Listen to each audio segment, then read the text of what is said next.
Muy bien, pues vamos comenzando con la reflexión de esta noche que quisiera compartir con ustedes y es sobre las mujeres de Salomón. ¿Cuántas mujeres tomó Salomón? ¿Se acuerdan? ¿Cuántas mujeres en total? 1000 mujeres. ¿Cuántas esposas? ¿Cuántas esposas? 700. ¿Y cuántas concubinas? ¿Se imaginan esto? 300 concubinas y 700 esposas. Obviamente, y vamos a empezar con romper un poquito este paradigma que tenemos sobre Salomón y sus mujeres y cómo le hizo, qué pasó ahí, como que 1000 mujeres. ¿Se imaginan ustedes cómo sería no solamente la vida de Salomón al tener 1000 mujeres, sino la vida de cada una de esas mujeres, el trasfondo de cada una de esas mujeres, el origen de cada una de esas mujeres? Y pues generalmente se usa Salomón para criticar la escritura, ¿no? Por esto, por haber tenido tantas mujeres y siempre se cree que pues Salomón era un promiscuo, que le gustaba la vida loca y que le fascinaba andar con una y otra y otra y otra, y pues imagínense, 1000 de su propiedad, siendo rey, ¿no? En parte vamos a ver en la escritura y vamos a analizar que realmente esto no es apropiado, obviamente. Esto no es lo que el Eterno hubiese querido para su ungido, para el rey de su pueblo. Y pues bueno, vamos a leer algunos textos que nos van a ayudar a comprender qué pasó con Salomón y qué tuvo que ver cada una de las mujeres en su vida. Vamos, obviamente no tenemos en la escritura el nombre de cada una de ellas. De hecho, la más mencionada es una que es la hija del faraón, pero a pesar de no tener aquí en la escritura registrados 1000 nombres como esposas y concubinas de Salomón, vamos a ver que podemos rescatar bastante acerca de esta parte de la vida del rey más sabio que ha existido, cosa que se nos hace un poquito extraño, curioso o incluso fuera de lugar. Bienvenida, Flor, muy buenas noches. Fuera de lugar el decirlo así, ¿no? El rey, el hombre más sabio, dijo Yeshua que no, como él no hubo otro hombre en la tierra tan sabio, ¿verdad? Y el hecho de que haya sido el hombre más sabio y haya tomado 1000 mujeres, a muchos hombres les aseguro que les encanta la idea de decir, bueno, si el hombre más sabio tuvo tantas mujeres, pues yo por qué no puedo tener 2, ¿no? O 3, o 4, o 5. Hay muchas cosas que lamentablemente la mentalidad del hombre la toman de la escritura para torcerla, para usarla a su conveniencia, pero vamos a intentar, con la ayuda del Eterno, el desmenuzar esto y comprender cuál sería el plan. Obviamente lo sabemos, cuál es el plan para un hombre, para una mujer. Yeshua nos lo dijo, en el principio el Eterno creó a Adán y a Java, una mujer para un varón. Y bueno, el asunto de la poligamia es un asunto cultural que no vamos a discutir aquí, pero pues vamos a tratar de rescatar de esta parte de la vida de Salomón una enseñanza práctica para nosotras como mujeres, ¿sale? Y bueno, generalmente cuando decimos el rey Salomón, ¿qué es lo primero que se nos viene a la mente? Sabiduría, ¿verdad? Sabiduría con ese de Salomón, ¿no? También recordamos que tuvo una época de apostasía. Yo creo que todas recordamos la historia de Salomón y sabemos reconocer que tanto tuvo su época dorada, su época en la que llevó al pueblo de Israel a su máximo esplendor como reino. También sabemos que tuvo una época de apostasía y vamos a analizar cuál fue uno de los factores que influyeron en esa apostasía. Podríamos resumir que la apostasía del rey se debió a la decisión que tomó de darle gusto a su carne, en parte. ¿Por qué? Porque cuando él tiene sabiduría y cuando él comprende tantas cosas de este mundo, se da cuenta de que hay mucho por descubrir, mucho que al ser humano le fascina descubrir, le fascina meterse en lo más profundo del conocimiento. Eso es algo que yo creo que a todos nos gusta, ¿no? Saber, nos gusta saber.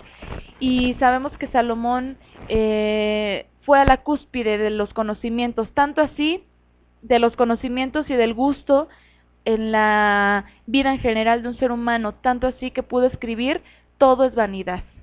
O sea, ya después de darse cuenta de todo lo que como un hombre sabio pudo tener acceso, finalmente concluye, todo es vanidad. Temer a Elohim y guardar sus mandamientos, ese es el todo del hombre. Entonces, esa decisión que él tomó de llegar a lo más alto del conocimiento, de la sabiduría y de todo lo que el hombre puede desear en este mundo, le implicó desobedecer instrucciones, le implicó desobedecer mandamientos específicos para los reyes de Israel. ¿Y qué hizo? Se llenó de bienes, tomó muchas mujeres, y las esposas que decidió tomar realmente fueron por intereses terrenales que concluyeron a su decadencia. Shalom, muy buenas noches, la señora Adriana, ¿verdad? Bienvenida, bienvenida.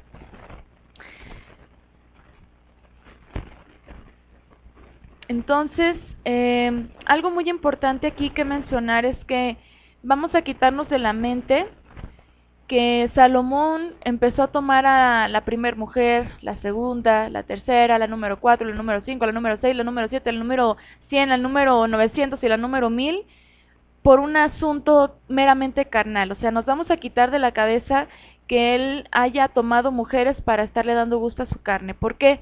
Porque realmente, si somos objetivos, si somos bíblicos, si somos históricos, nos vamos a dar cuenta que esto de emparentar con mujeres de otros reinos era una actitud muy inteligente, era una estrategia que los hombres llegaban a hacer uso. Lo sabemos del Imperio Romano, por ejemplo, ahí en la escuela, ¿verdad? Nos platicaban mucho sobre todo lo que sucedía ahí, de que fulano emperador se casó, por ejemplo, Marco Antonio se casa con Cleopatra. Ah, bueno, pues ahí es un asunto meramente, ¿cómo se puede llamar? De negocios, ¿no? Como quien dice, o sea, algo que tenía que ver más con un político, gracias Moni, un asunto político. Sí, alianzas también, hizo alianzas, emparentó con mujeres de otros reinos, ¿para qué? Pues para beneficiarse, y realmente lo logró. O sea, todo lo que llegó a hacer por el pueblo de Israel fue precisamente por estos matrimonios que él llegó a tomar.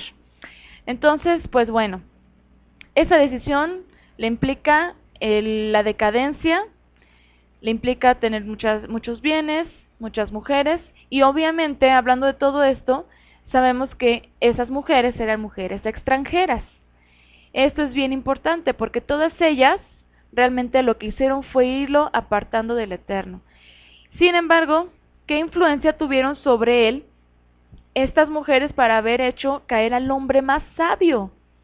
O sea, esto es algo que no sé ustedes, pero a mí me pone a darle muchas vueltas a este tema porque digo, ¿cómo es posible que el hombre más sabio haya sido movido, movido en su fe de una forma tan sutil por un ser tan indefenso como una mujer, ¿no? Entonces vamos a ver en la escritura, a ver, dice Moni, ha sido influenciado por las mujeres extranjeras. Así es, fue influenciado por mujeres extranjeras, definitivamente. Vamos a leer la escritura en 2 de Samuel 12:24. 2 de Samuel 12:24 dice: Y David consoló a Betsabé, fue a visitarla y se unió con ella. Recuerden que David toma a esta mujer de forma ilícita, mata a su esposo para poderla tener como esposa, queda embarazada fruto del acto prohibido de adulterio, pierden al niño, es decir, muere al nacer, pero después, algo bastante incomprensible, al menos para mí, que el Eterno usa la vida de esta mujer para atraer al hombre que posteriormente usaría como el rey de Israel, que le daría muchísimo más de lo que le pudo haber dado cualquier otro rey. Y sería Salomón. Recordemos que Salomón fue hijo de Betseba con David. Entonces, Betseba estaba triste por la pérdida del primer bebé. Entonces dice que David la consoló, se unió con ella de nuevo y ella quedó embarazada por segunda vez de David y tuvo a Salomón. ¿Ok? Y dice aquí en 2 de Samuel 12:24, a quien Elohim amó. Fíjense qué cosa tan curiosa aquí, que el hijo de una mujer que cayó en adulterio con el rey David cuando era rey, y que, bueno, después la toma como esposa, al rey David atreverse a matar a Urías para poder tomar a esta mujer. Ese hijo de estas dos personas que el Eterno finalmente tuvo en su beneplácito el tenerlos por dignos de tener un hijo más, entonces tienen un hijo que ama, que es Salomón. Bueno, esto es algo que definitivamente nos muestra que nosotros no somos nadie para juzgar, para criticar ni para señalar, a pesar de que reconozcamos que hay errores, que hay caídas. Solamente el Eterno en su sola potestad sabe cómo, por qué y para qué permite todas las cosas. Entonces a este hijo, Salomón, el Eterno lo amó. La Escritura dice que el Eterno le amó, y eso quiere decir que ya lo había apartado para él. Por eso es que siempre respaldó su reinado. Sin embargo, veremos qué sutil puede ser que el pecado vaya entrando a nuestras vidas. Poco a poquito va entrando de tal manera que logra apartarnos de la verdad. La instrucción del Eterno es la verdad, sus mandamientos son verdad, y poco a poco entonces Salomón fue apartado de todo lo que había aprendido desde niño. Fíjense, vamos a leer Primera de Reyes 2, Primera de Reyes capítulo 2, desde el verso 1, se los voy a ir leyendo. Cuando se acercaron los días de la muerte de David, dio este encargo a su hijo Salomón: yo sigo el camino de toda la tierra, esfuérzate y sé varonil. Guarda la orden del Eterno tu Elohim, andando en sus caminos, observando sus normas y mandamientos, sus derechos y testimonios de la manera que está escrito en la ley de Moshe, para que seas prosperado en todo lo que hagas y emprendas, para que el Eterno confirme la palabra que me habló diciendo: si tus hijos guardan mi camino y andan ante mí con fidelidad, de todo corazón y con toda su alma, jamás te faltará varón sobre el trono de Israel. Fíjense bien, si tus hijos guardan mi camino, es una condición, ¿a poco no es una condición del rey supremo? Si tus hijos guardan mi camino y andan con fidelidad delante de mí y con todo su corazón, jamás te faltará varón sobre el trono de Israel. Y aquí surge la pregunta: ¿acaso los hijos de David, los descendientes de David, anduvieron en todos los caminos del Eterno toda su vida? ¿Qué nos lleva a responder esto? Bueno, pues obviamente sabemos que no, que primeramente Salomón apostató, después viene su hijo Roboam, que también hace lo malo, y bueno, ahí surgen lo que conocemos de la historia del pueblo, y ya después de ellos ya no hay otro varón sobre el trono de Israel. Entonces, aquí dicho sea de paso, ¿cómo esperar que haya otro varón sobre el trono de Israel si la descendencia de David apostató? Finalmente sabemos que el único justo descendiente de parte del Eterno es el único digno de tomar el trono de Israel, que ese es nuestro Mesías Yeshua, ¿no? Y bueno, vemos en Primera de Reyes en el verso 10, dice: y David durmió con sus padres y fue sepultado en su ciudad. Los días que reinó David sobre Israel fueron 40 años, 7 años en Hebrón y 33 años en Jerusalén. Y Salomón se sentó en el trono de David su padre, y su reino fue firme en gran manera. Fíjense, su reino fue firme en gran manera. Mientras Salomón estuvo en los caminos del Eterno, su reino fue firme. Hasta ese momento, vemos que el reinado de Salomón estaba siendo prosperado y confirmado, no solo por su padre David, sino por el Eterno mismo. Pero la condición de ambos fue: guarda la orden del Eterno tu Elohim.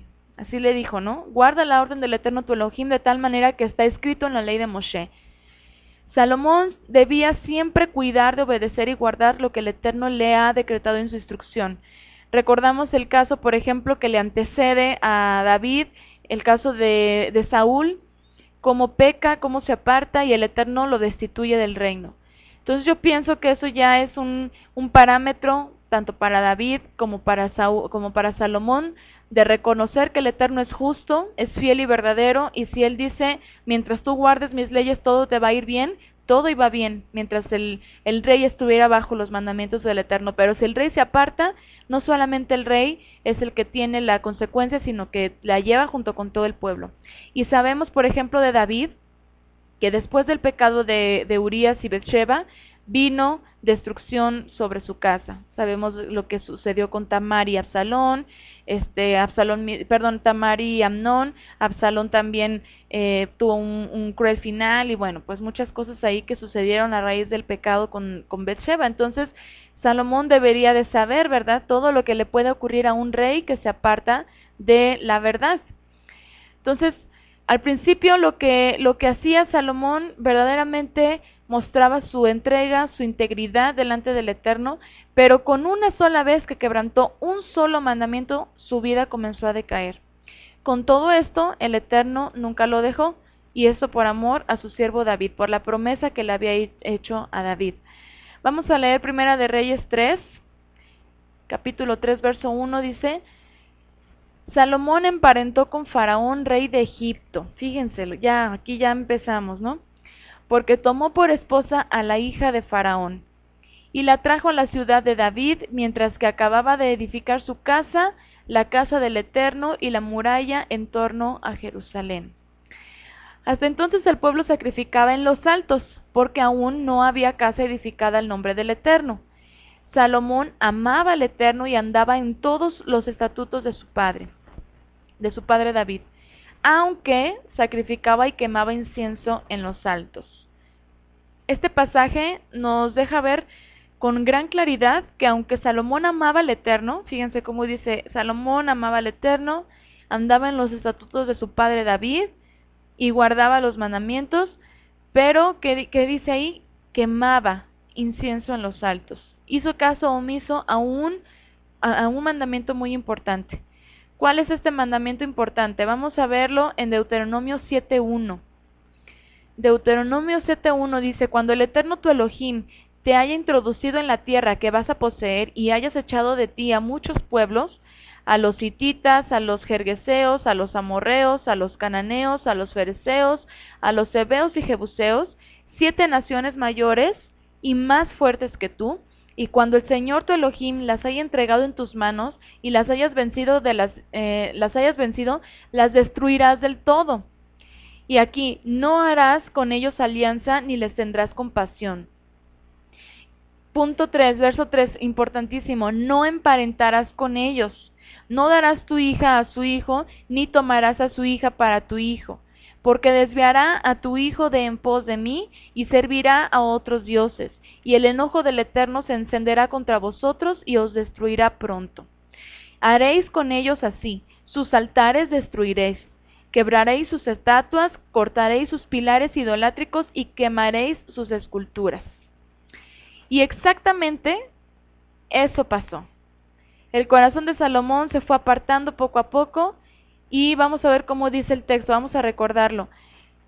Primera de Reyes 3.3: Salomón amaba al Eterno y andaba en sus estatutos de su padre, en los estatutos de su padre David, aunque sacrificaba y quemaba incienso en los altos. Estoy leyendo la Nueva Reina Valera 1990. El hecho de sacrificar y quemar incienso en los altos implica precisamente idolatría. Un comentarista dice esto al respecto, un comentarista histórico. Les voy a leer lo que él comenta acerca de estos lugares altos. Dice: los lugares altos eran elevaciones naturales o artificiales donde los cananeos rendían culto a sus dioses.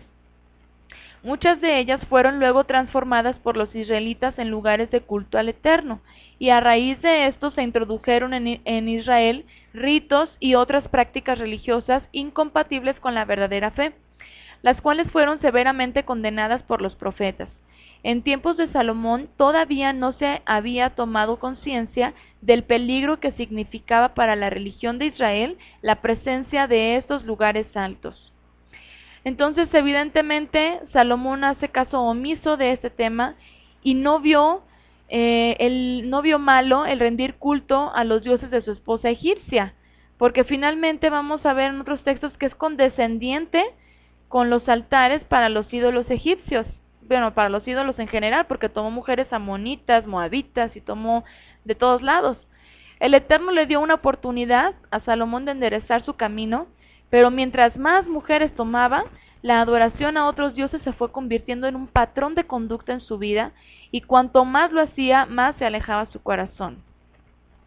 Una noche el Eterno se le presenta en sueños, ustedes lo recuerdan, sabemos que le dice, pídeme lo que quieras y yo te lo voy a dar. Por amor a David, el Eterno le iba a dar a Salomón cualquier cosa que le pidiera. Y seguramente ese fue un momento de prueba por parte del Eterno. Además, Salomón pudo haber reflexionado en ese momento en lo que había estado haciendo, pero pasaba el tiempo y él seguía apartándose cada vez más. Y entonces Salomón responde al Eterno su petición, y dice así, en Primera de Reyes 3:9, dice, así da a tu siervo corazón entendido para juzgar a tu pueblo, para discernir entre lo malo, entre lo bueno y lo malo. A lo mejor podremos entender aquí que Salomón sentía o percibía que ya no estaba discerniendo entre lo bueno y lo malo. Dice, porque ¿quién podrá gobernar a este tu pueblo tan grande? Y agradó al Señor que Salomón pidiese sabiduría. Shalom, Gelita, muy buenas noches, qué bueno que estás por acá. Entonces imagínense, por una parte nos podemos poner a criticar a Salomón y decir, ay Salomón, qué bárbaro, o sea, ni siquiera por la sabiduría que el Eterno te otorga, ¿cómo es posible que hayas caído tan bajo, no?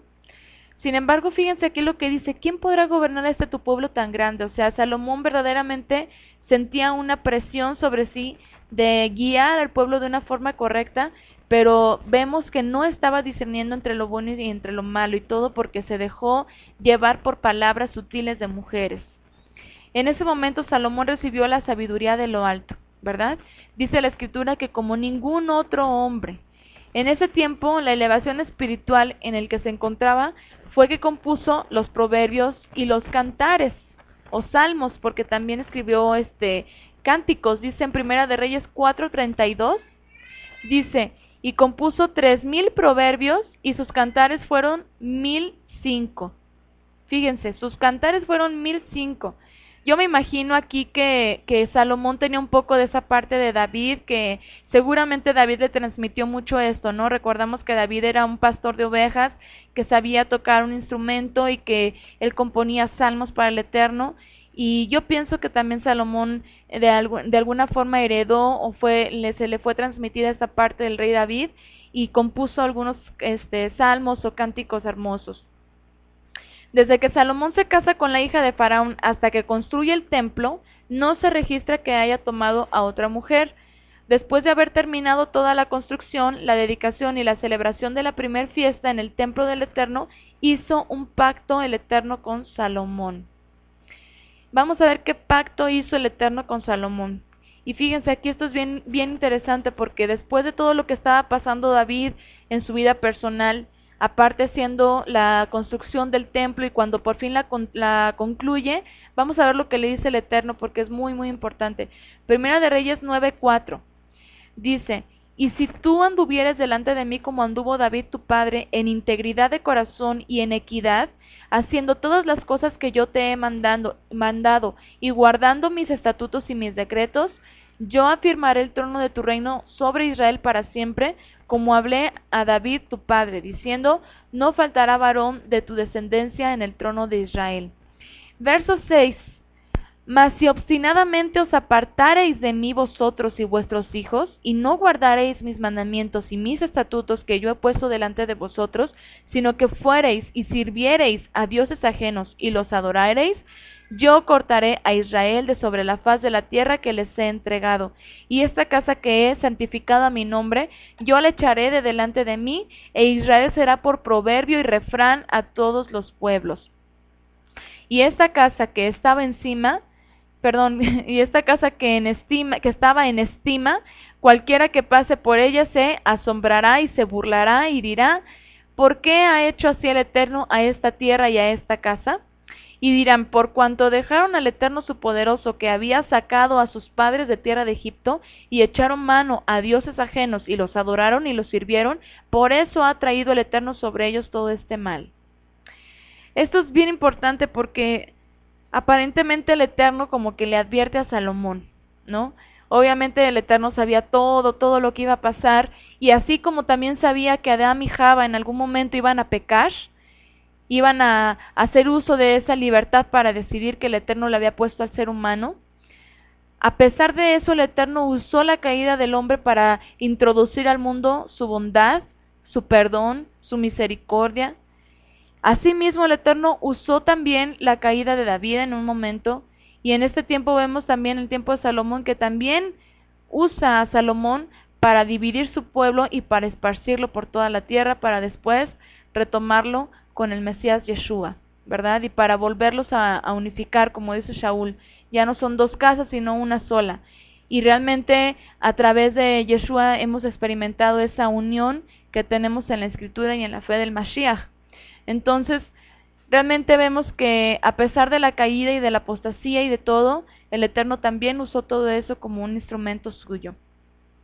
Entonces aquí parece que el Eterno le advierte a Salomón antes de que fuera a caer más en el error, y por eso nos podemos dar cuenta que ni con el conocimiento de la Escritura y la sabiduría de Salomón estamos exentos nosotros de caer en la transgresión de los mandamientos.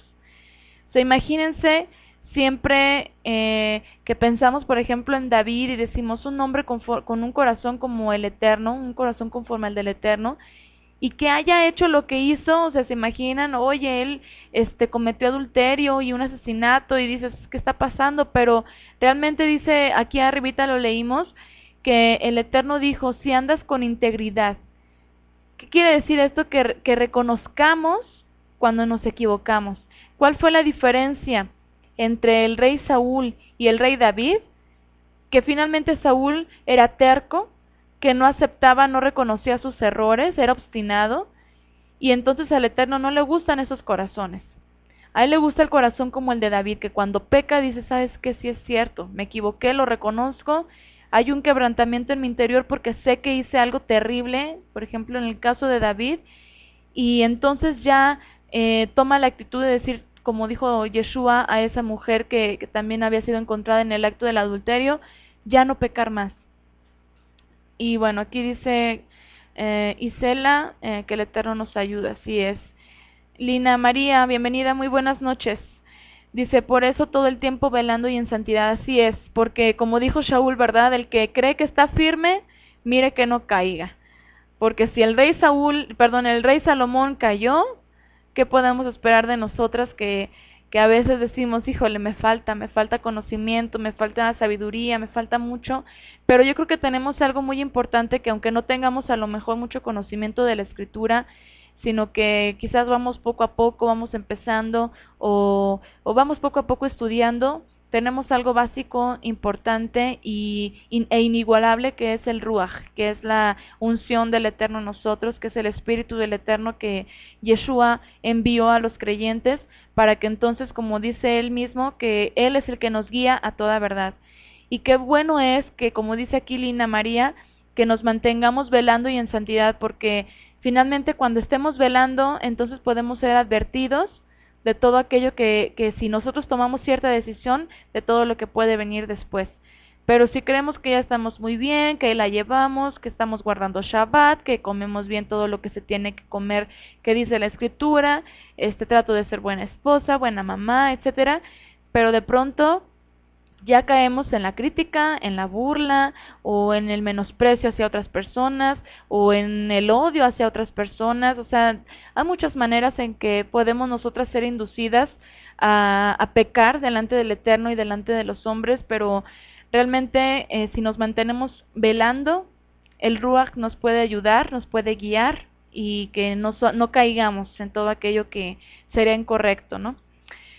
Dice, es una tarea ardua, pero es el deseo que siempre debemos tener en nuestros corazones y almas. Sí, porque verdaderamente, pues no, nadie puede jactarse, nadie puede decir, no, pues yo me la paso orando y todo está bien, y yo estoy bien firme en todo. O sea, sí es difícil porque somos seres humanos, tenemos sentimientos, tenemos emociones. Como mujeres a veces le batallamos un poquito más, pero realmente no es imposible, o sea, es complicado a lo mejor porque nuestra carne, nuestra humanidad está muy sujeta todavía a las cosas terrenales, que si tenemos frío, que si tenemos calor, que si hay llanto, que si hay alegría, o sea, todavía somos seres humanos que sienten, que piensan, pero sabemos que si nos esforzamos en este mundo, aquí es como nuestro campo de prueba.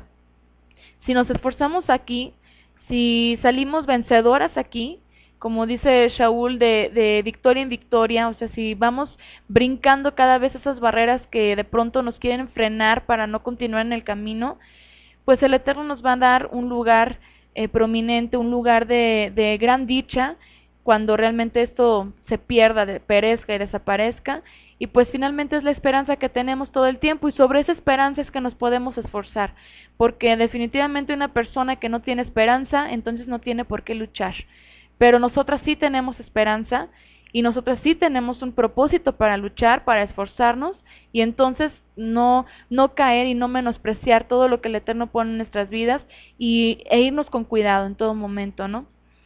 Entonces, finalmente el pecado entra en Salomón, en la vida de Salomón. Nosotros somos libres de decidir, y así como Salomón optó por irse a lo más alto, a la cúspide de los placeres carnales humanos, pues también nosotros podemos decidir lo mismo, pero sabemos también las consecuencias que eso va a traer. Que por cierto, ahorita me estoy acordando vimos por ahí un video hace tiempo en el que se hablaba acerca de un libro que aparentemente aseguran las logias masonas que escribió el rey Salomón, un libro de hechicería, de brujería. De pronto uno duda, ¿no? Uno dice, no, pero ¿cómo es posible que el rey Salomón haya hecho algo así? O sea, no, libros de conjuros, de cosas así raras, que por cierto ahí aparece el pentagrama y el hexagrama en ese libro, por eso los masones también usan el hexagrama o la famosa estrella de David, que en realidad es la estrella de Salomón, pero dicen que con esa estrella hacía brujería, hacía conjuros y todo eso, y uno dice, ¿cómo es posible? O sea, era el rey Salomón, ¿no? Pero el hecho de que él haya llegado a lo más excelso de la sabiduría, o sea, él se metió a conocer todo, o sea, todo lo que el hombre quisiera conocer, y por eso la Kabbalah y un montón de cosas que saca el ser humano. Realmente hay mucha sabiduría en cosas místicas, pero no es sabiduría de lo alto, y no es sabiduría que nos pueda llevar a cumplir el propósito del Eterno para nuestras vidas aquí, como seres humanos creyentes, y también, como dice por ejemplo aquí la señora Adriana, para el propósito que tenemos en la eternidad, que finalmente sabemos que si nos esforzamos aquí, vamos a llegar algún día, el Eterno así lo quiera, a vivir por siempre en su presencia. Yo creo que ese es nuestro anhelo, y eso es por lo que luchamos cada día, ¿no?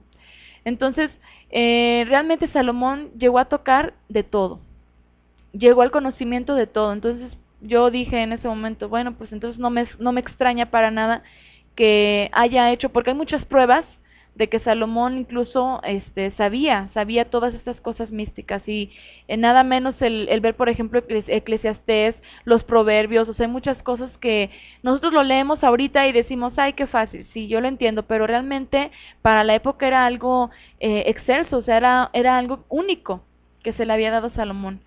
Entonces, asimismo, entonces, como pasó con Salomón, pasó con el rey David, asimismo puede pasar con nosotros. Pero cuidamos todo el tiempo de permanecer con un corazón humillado delante del Eterno, porque solamente así entonces podemos llegar a encontrar el perdón que el Eterno nos puede otorgar. Entonces, pues bueno, pasaron 20 años después de la edificación del templo y de la advertencia del Eterno que acabamos de leer, suficiente tiempo para que Salomón se confiara de su sabiduría y se fuera apartando cada vez más. En el capítulo 9, verso 10 en adelante, se nota cómo Salomón empieza a envanecerse por su poderío. Y vemos a su primera esposa, a la hija de Faraón, en acción. Fíjense. Primero aquí el texto que vamos a leer en Primera de Reyes 9:24, dice que el faraón dio a Salomón la ciudad de Geser como dote de su hija. Salomón la recibe, la restaura y comenzó a exigir tributo o pago obligatorio de ciertos habitantes, ya sea de hombres o de dinero, para poder sustentar las obras gigantescas que había propuesto construir. Fíjense, Primera de Reyes 9:24. Y subió la hija de Faraón de la ciudad de David a su casa que Salomón le había edificado. Entonces edificó él a Miló. Miló es una fortificación o ciudadela. Miló significa plenitud o baluarte. Todavía en ese momento la hija de Faraón no representaba mucho peligro para Salomón. Pero vemos en el verso 25. Y ofrecía Salomón 3 veces cada año holocaustos y sacrificios de paz sobre el altar que él edificó al Eterno. Y quemaba incienso sobre el que estaba delante del Eterno después que la casa fue terminada.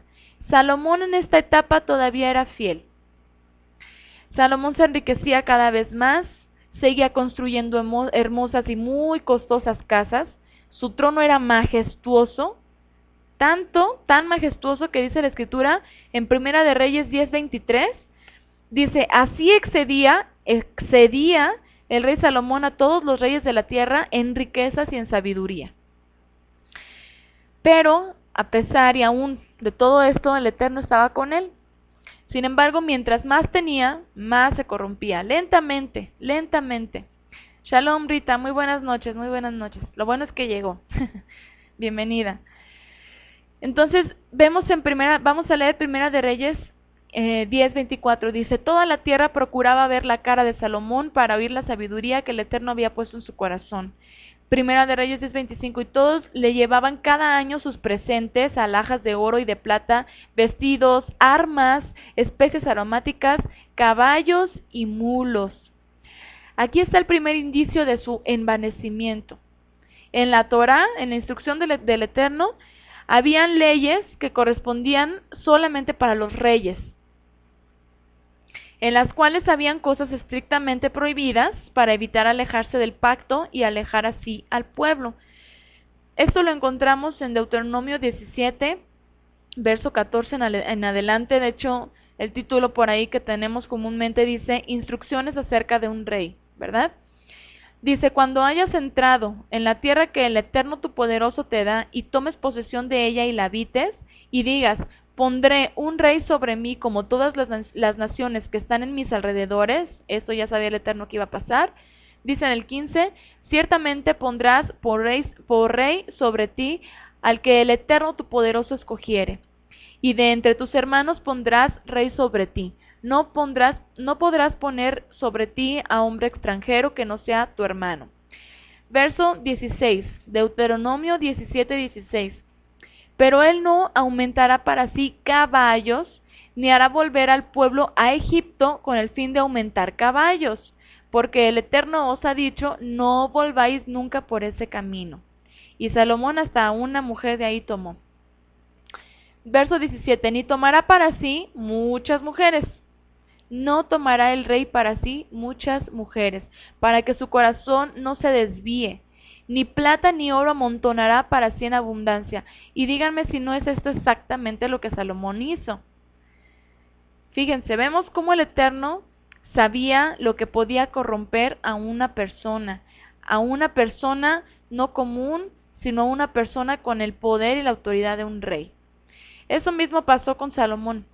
En el verso 16 es muy claro, no volváis nunca por ese camino, no solo por el camino físico, sino también por el camino espiritual a Egipto. Salomón no debió haber negociado con el faraón y haberse casado con su hija. Ese fue su primer error. La solución que el Eterno da para que eso fuera evitado en un rey de Israel es la siguiente. Fíjense en el verso 18 cómo dice, y cuando se siente sobre el trono de su reino, entonces escribirá para sí en un libro una copia de esta ley, del original que está al cuidado de los sacerdotes levitas, y lo tendrá consigo y leerá en él todos los días de su vida, para que aprenda a temer al Eterno su poderoso, para guardar todas las palabras de esta ley y estos estatutos para ponerlos por obra. Dice en el 20, para que no se eleve su corazón sobre sus hermanos, ni se aparte del mandamiento, a diestra ni a siniestra, a fin de que prolongue sus días en su reino, él y sus hijos en medio de Israel. Seguramente Salomón hizo todo esto en su juventud. ya que temía al Eterno. Seguramente Salomón conocía la Escritura, obviamente el rey David lo instruyó en la palabra del Eterno, pero en una etapa de su vida es evidente que dejó de ser persistente en meditar en los mandamientos del Eterno todos los días. ¿Qué dice en el verso 19? Y leerá en él todos los días de su vida. Y fue por eso que se le hizo fácil apartarse de ellos poco a poco. ¿Ustedes se imaginan al rey Salomón con tan grande imperio, el tener un tiempo para meditar en la Escritura? Y esto nos demuestra algo importante. Por eso Yeshua, por ejemplo, cuando tiene una conversación con el joven rico, ¿se acuerdan? Que le dice el joven rico, ¿qué haré para heredar la vida eterna? Yeshua le contesta, guarda los mandamientos. El joven rico le dice, eso he hecho desde mi juventud.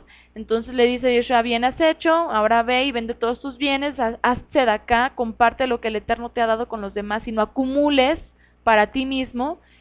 ¿Y qué dice el joven rico? Híjole, se contristó. Eso sí le pegó duro. ¿Y por qué? Porque finalmente se dejó llenar. Dice, bienvenida Aide y Ofelia, muy buenas noches, qué bueno que están por acá. Dice Aide, lo consumió la sabiduría, pero dejó la Torah. Así es. O sea, finalmente la sabiduría la usó, porque fíjense lo importante aquí, la sabiduría el Eterno se la otorgó, ¿para qué? ¿Para qué se la pidió? Para que él pudiera gobernar el pueblo de Israel.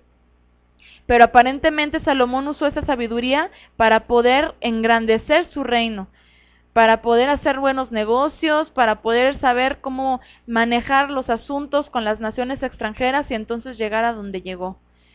Entonces, eso nos recuerda que finalmente, como dijo Yeshua a sus discípulos después de la conversación con el joven rico, difícilmente un rico puede heredar el reino de los cielos. ¿Por qué? Porque mientras más acumulen, más apegados están a las cosas de este mundo. Y más difícil es el pensar en esa promesa celestial. Pero vamos a ver aquí que finalmente Salomón hace teshuvá, o sea, retorna al camino al principio que el Eterno le había mostrado a través de su padre David. Y bueno, vamos a leer Primera de Reyes 10 del 26 al 29, que también este relato lo encontramos en Segunda de Crónicas 1 del 14 al 17 y 9 del 25 al 28. Fíjense, Primera de Reyes 10, 26. Y juntó Salomón carros y gente de a caballo.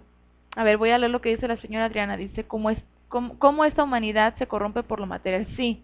O sea, finalmente el tener, cómo capta mucho, ¿verdad? La mente del ser humano.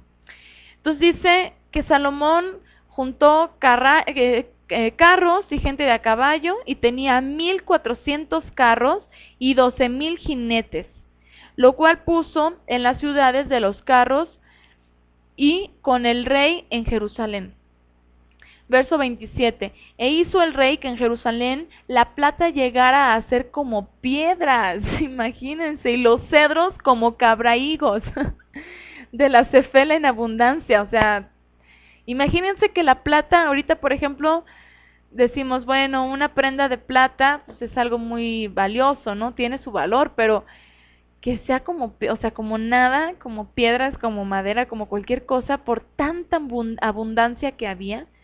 Dice en el verso 28, y traía de Egipto caballos y lienzos a Salomón, porque la compañía de los mercaderes del rey compraba caballos y lienzos. O sea, Salomón tenía su compañía de mercaderes que le traían de otras naciones y sobre todo de Egipto, donde todavía tenían mucha prosperidad con todas estas cosas, los caballos y todo eso que se daba por allá en esas tierras y que hacían esas personas, y él las empezó a traer, a comprar.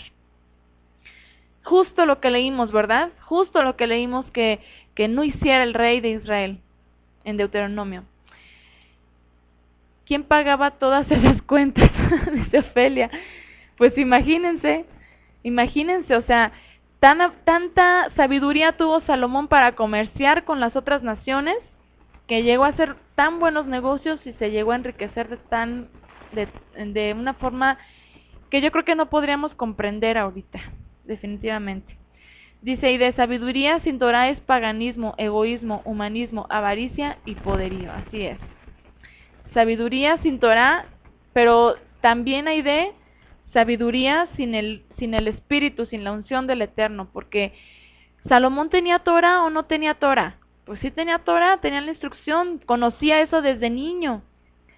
Pero finalmente si él empezó a mezclarse, si él empezó a adulterar en su espíritu con los otros, con las otras deidades o con los otros pueblos paganos, pues obviamente su espíritu se empezó a corromper y la unción del Eterno entonces no podía operar ahí.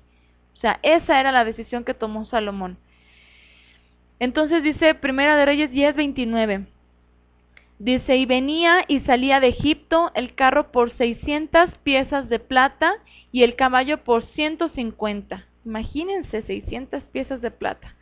Y así los adquirían por mano de ellos todos los reyes de los heteos y de Siria. O sea, todos los demás reyes también hacían lo mismo. Y Salomón pues no se quedaba nada atrás, ¿no?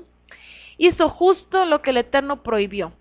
Y después de eso, lo demás no fue problema hacerlo.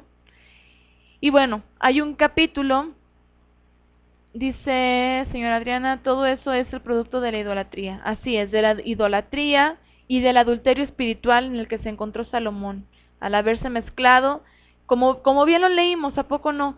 Si el rey o si los hijos de Israel emparentaban con otras naciones, esas mujeres que iban a hacer, desviar su corazón del Eterno. Imagínense 1000 mujeres paganas. O sea, ¿qué podemos esperar de eso, no?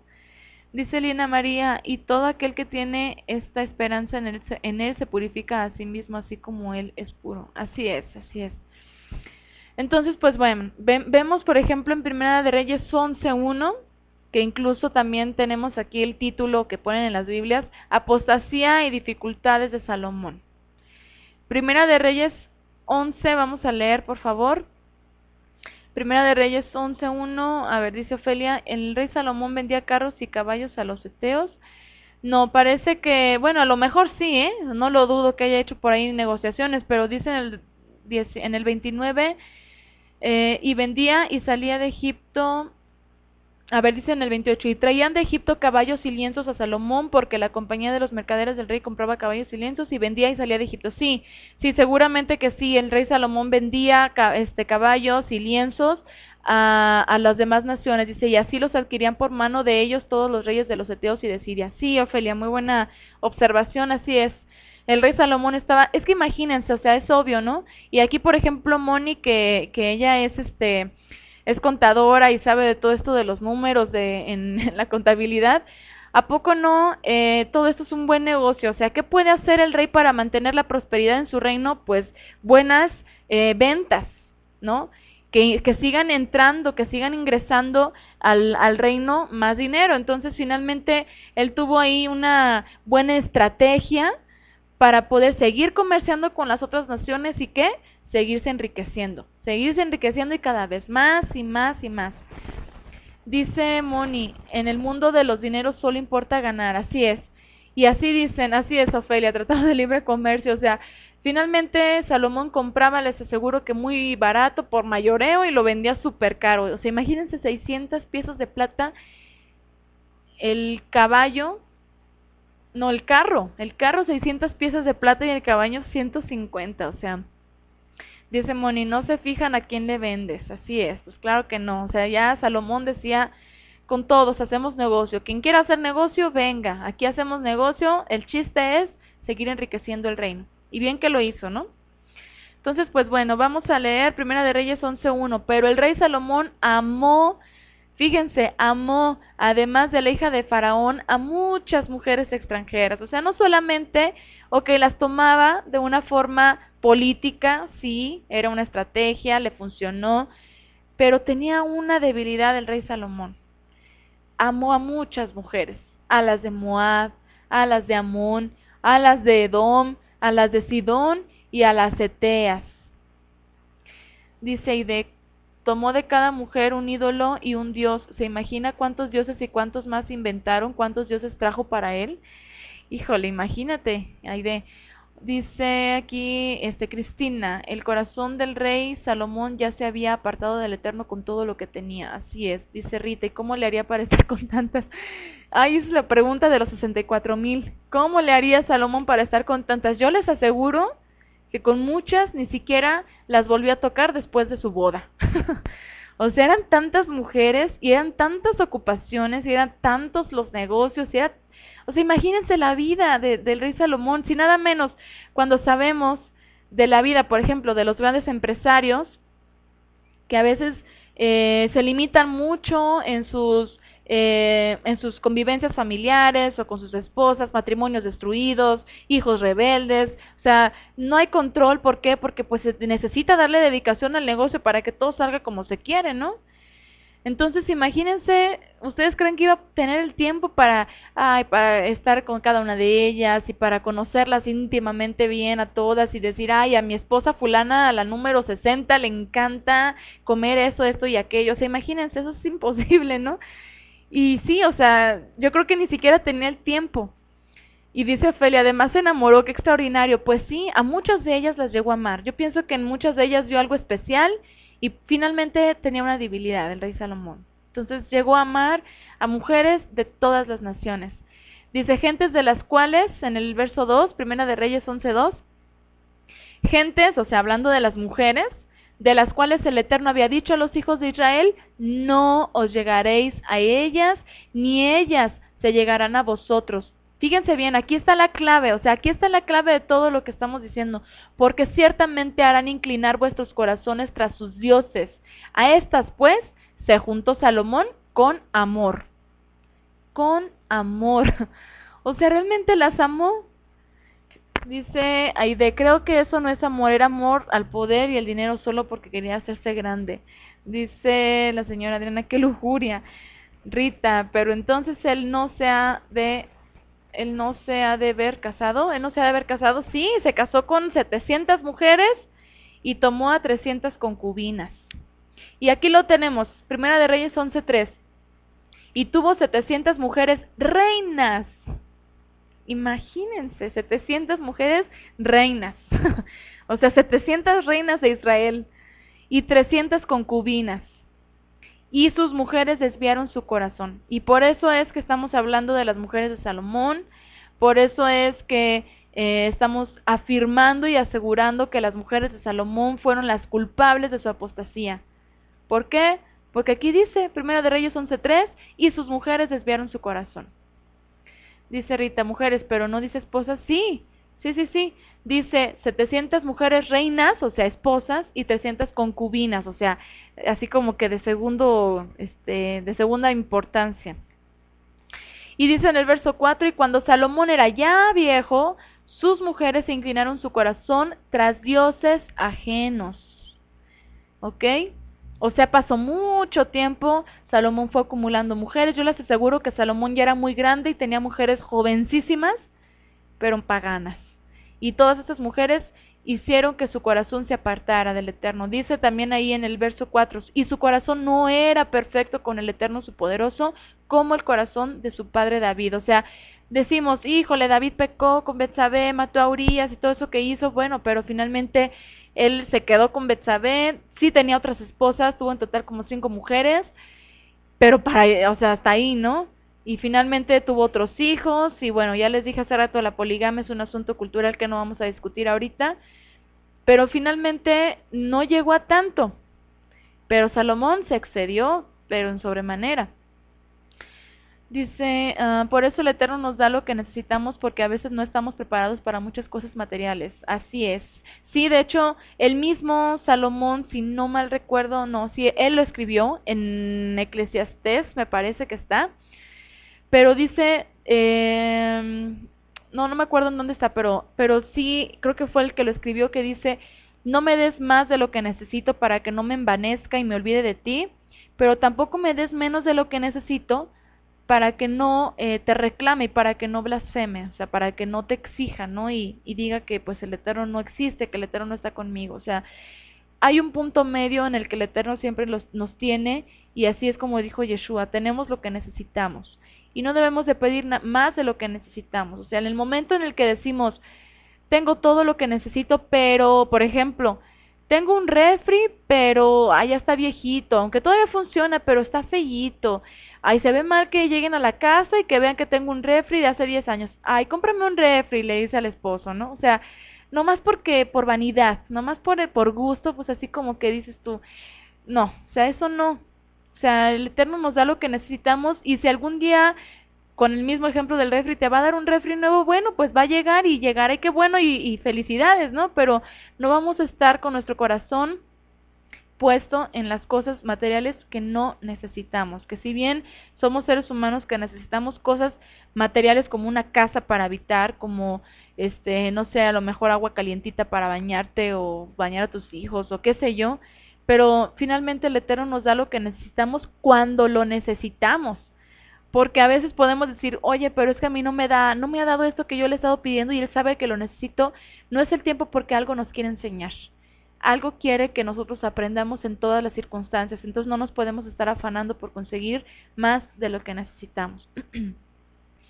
Dice ahí de 1000 mujeres, entonces una legión de ídolos, ¿sí? Sí, o sea, bueno, finalmente no eran 1000 mujeres de 1000 naciones, ¿no? Pero sí, o sea, si eran de las 7 naciones vecinas o de las 7 naciones que el Eterno había prohibido tomar mujeres, pues finalmente cada nación tenía pues ídolos para todos. Imagínense que el del fuego y que del agua y que del río Nilo y que el no sé qué, o sea, tenían un montón de ídolos. Entonces, pues sí, eran muchísimos dioses los que Salomón tuvo que consentir con tal de tener a sus esposas contentas. Dice Ofelia, ¿qué habrá pasado con todas esas esposas y concubinas del rey Salomón cuando él murió?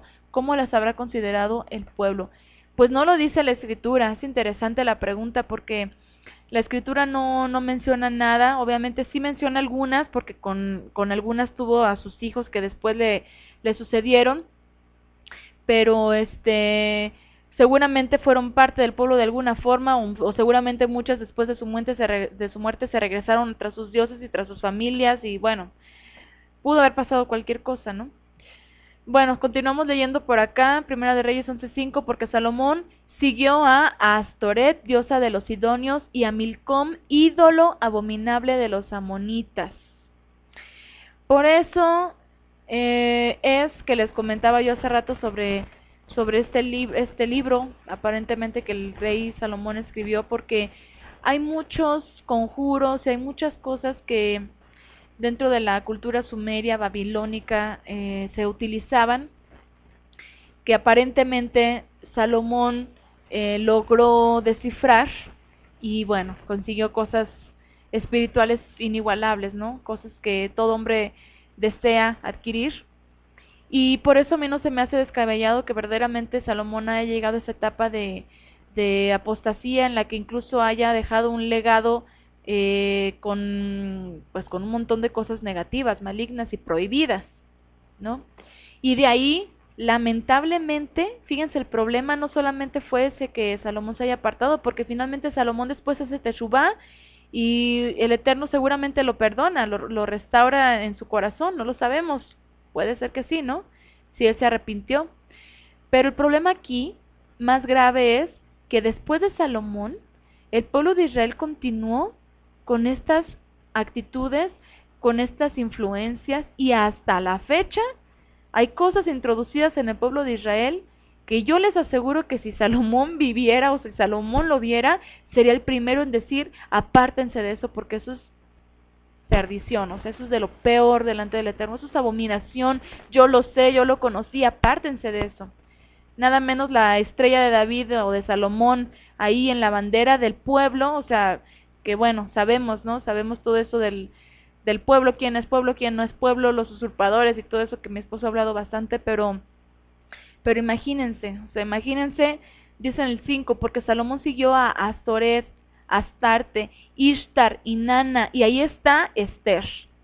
Ahí está Esther metida en nuestras Biblias, que es la misma Astoret, Astarte, Ishtar, Inanna, la diosa del cielo, la reina del cielo, y ahí está el pueblo tras Esther, la vencedora, la heroína, la famosa reina, que no fue reina, sino que fue una deidad sumeria, y ahí están, o ahí estábamos, ¿no? Porque pues muchos celebrábamos Purim, y ahí estábamos atrás de Storet sin saberlo.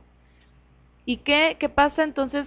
Todo esto se viene arrastrando desde, no se imaginan desde cuándo, o sea, y cómo es posible que ahora que lo vemos, y que lo sabemos y que podemos ir a la historia y constatar que incluso el mismo rey más sabio pudo caer en todo esto. ¿Cómo es posible que ni así muchos quieran abrir los ojos y decir, esto no es del Eterno y hay que quitarlo, hay que apartarnos de eso? Pues sí, tremendo. Entonces dice en el 5, siguió a Astoret, diosa de los sidonios, y a Milcom, ídolo abominable de los amonitas. Verso 6, e hizo Salomón lo malo ante los ojos del Eterno, y no siguió cumplidamente al Eterno como David su padre. Verso 7, entonces edificó Salomón un lugar alto a Quemos, ídolo abominable de Moab, en el monte que está enfrente de Jerusalén, y a Moloc, ídolo abominable de los hijos de Amón. Así hizo, ¿para quiénes? Verso 8, así hizo para todas sus mujeres extranjeras, las cuales quemaban incienso y ofrecían sacrificios a sus dioses. ¡Ay, qué buena onda de Salomón!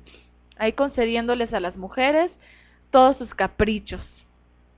Con esto nos damos cuenta que las 2 veces que el Eterno se le aparece a Salomón es para advertirle y recordarle que debía guardar los mandamientos del Creador.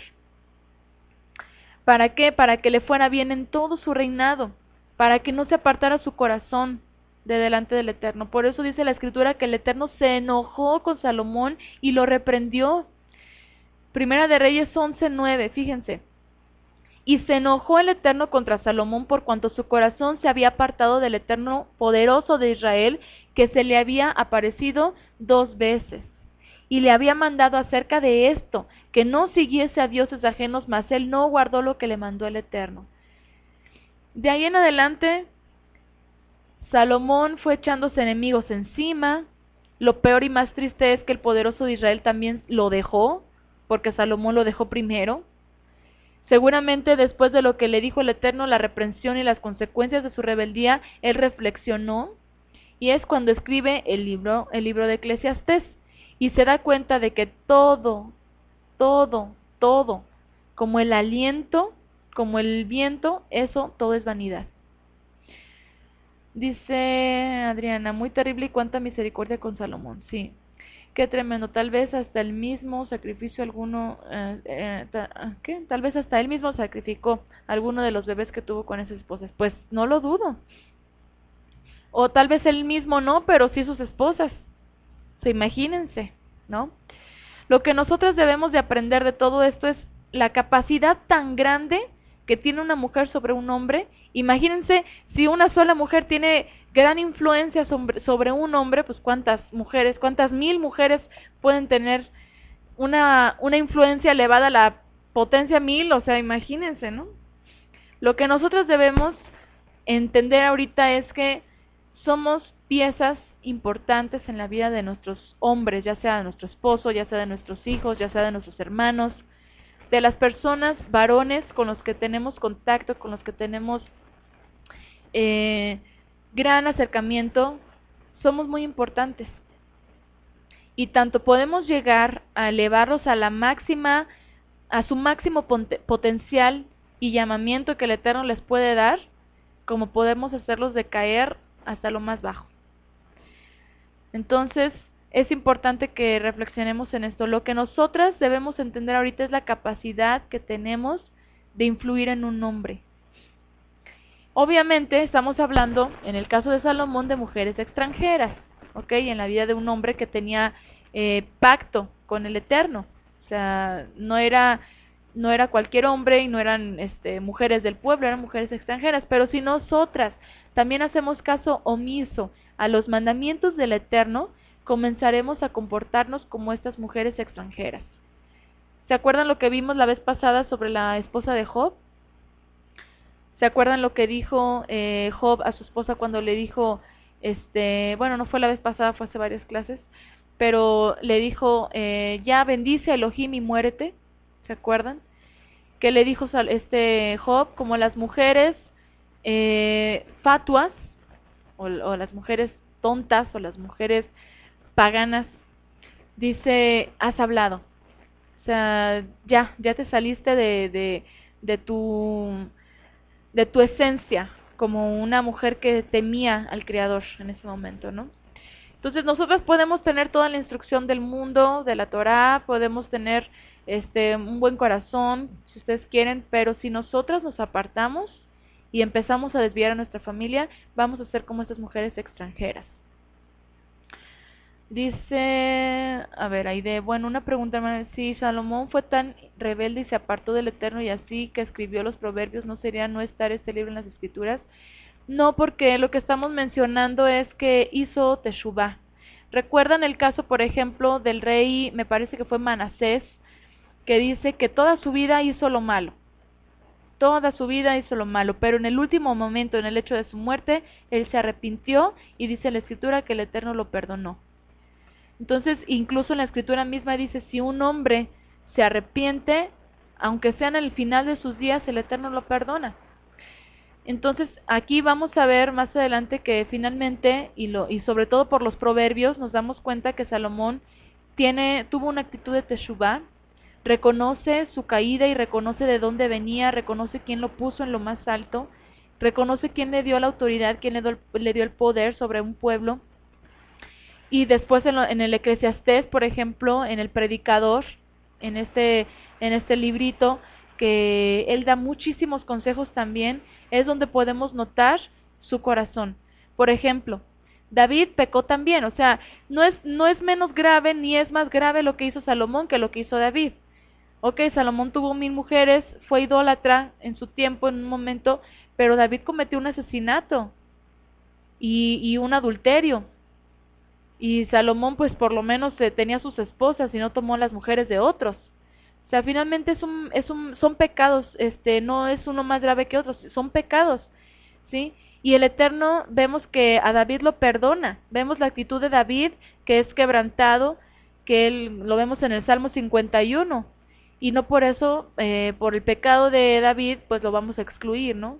O sus salmos, por ejemplo, o sea, nos damos cuenta que el Eterno es en su misericordia puede tener la bondad de perdonar al que verdaderamente se arrepiente, al que verdaderamente hace teshuvá, no importa lo que haya hecho, mientras verdaderamente tenga en su corazón ese contristamiento y ese arrepentimiento de lo que hizo, y reconozca, y de ahí entonces los consejos de Salomón.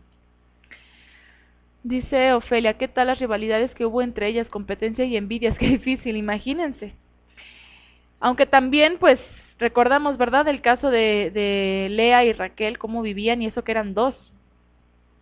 Y bueno, sabemos que las mujeres en ese tiempo sabían cómo tenía que ser la vida en poligamia, y de alguna forma tenían que respetarse, y de alguna forma sus derechos y todo, pero finalmente, pues sí, debió haber sido súper difícil. Dice Isela, hermana Belta, disculpa una pregunta fuera del tema, pero ¿qué origen es el Día de las Madres? El origen del Día de las Madres, pues es el mismo de todos los que tienen que ver con las mujeres, como Ishtar y Purim, es la idolatría a las diosas femeninas, a las deidades femeninas. Entonces, por ahí en el Facebook, no sé si tengo a Isela, no, ¿verdad? No la tengo en el Facebook, pero si me pudieran agregar por ahí, les puedo compartir una nota una nota muy pequeña, donde incluso es más, en Wikipedia lo pueden encontrar. El origen del Día de las Madres, historia del Día de las Madres, y pues tiene que ver con deidades paganas, romanas y demás. O sea, sí tiene un origen pagano. Dice, señora Adriana, por lo menos dobló rodilla y reconoció antes de morir. Sí, eso es lo que se ve en la escritura. Dice Aide, ese tema está en el número del... ok, sí, Aide, muchas gracias. Y bueno, dice Ofelia, Salomón murió de 70 años, pero muy envejecido. ¿Será por la vida de excesos? Sí, seguramente que sí. O sea, imagínense, 70 años. 70 años, yo no saqué la nota, no me fijé en la escritura de a qué edad murió, pero sí, 70 años es súper joven, ¿no? O sea, antes morían mucho mayores. El rey David no recuerdo, no sé si por ahí pueda alguien ponernos aquí la nota en el chat de cuántos años murió, no lo recuerdo, pero sí, o sea, 70 años pues fue muy poco. Ok, dice, no tuvo tiempo para educar a sus hijos seguramente con tantas ocupaciones. No, y de entrada ni siquiera se sabe cuántos hijos tuvo, o sea, en total. Sí dice por ahí en la escritura una parte sobre sus hijos, pero imagínense con tantas mujeres y tantas concubinas, o sea, los hijos de más que pueden haber por ahí que no están registrados, ¿no? Pero bueno, finalmente el Eterno lo usó y de ahí viene el Mashiach, o sea, bueno, no precisamente en carne, pero es un linaje que el Eterno siguió usando hasta Miriam, ¿no? Y hasta Yosef, su esposo. Entonces, pues bueno, hay muchísimas cosas ahí detrás que finalmente el Eterno en su sabiduría suprema sabe, ¿no? Todo lo que aconteció, el porqué y todo. Ok, también de 70 años, pero estuvo en muchas guerras, es esto. Ah, bueno, sí, fíjense, también de 70 años. Sí, sí, sí, o sea, pues él fue guerrero desde muy, muy joven, ¿no? Pero bueno, finalmente 70 años para la edad promedio de esas épocas, pues era muy poco. Entonces, pues bueno, así nos damos cuenta de la influencia que podemos tener sobre nuestra familia, cómo podemos guiarlos o apartarlos de la verdad. Y hablaremos más de esto, de todo esto, cuando hablemos sobre Betsheba.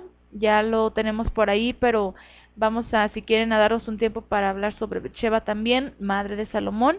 Pero es importante destacar que, según los estudiosos, es ella quien escribe Proverbios 31, la imagen de una verdadera mujer para un rey. Seguramente, si lo escribió ella, fue como un consejo para su mismo hijo. Sabemos que Salomón escribió los proverbios y si los examinamos, muchos hablan contra la mujer extraña. Si se acuerdan que hay muchos proverbios que dicen cuidado con la mujer extraña o extranjera. ¿Como qué? Pues como todas las mujeres que tomó Salomón. Y que no solamente las tomó de una forma así política, sino que las amó.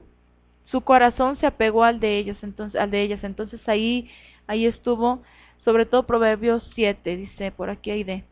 Entonces, ahí es cuando nos damos cuenta, o sea, Salomón realmente entendió, tal vez tarde, pero entendió, y de ahí entonces a nosotros nos queda el legado. Entonces, mujeres, meditemos en esto. El hombre más sabio que ha habido en la historia de nuestro pueblo, el rey que llevó a la elevación máxima del pueblo de Israel, cayó por la sutileza de un ser más, entre comillas, débil que él. El sexo débil, el famoso sexo débil, ¿verdad?, que el mundo maneja. ¿Quién es? La mujer. Solamente la cara bonita, las palabras lisonjeras, como él lo dice en la escritura. ¿Ustedes no creen que muchas mujeres llegaron y se le insinuaron? O sea, imagínense toda esa vida que Salomón llegó a tener por esos excesos a los que se dejó llevar. Entonces, esto nos deja esa reflexión sobre las mujeres de Salomón, para que entonces nosotros tengamos la capacidad de reconocer cuando estamos apoyando o cuando estamos destruyendo. ¿Ok? Y pues bueno, hasta aquí entonces la reflexión de las mujeres de Salomón.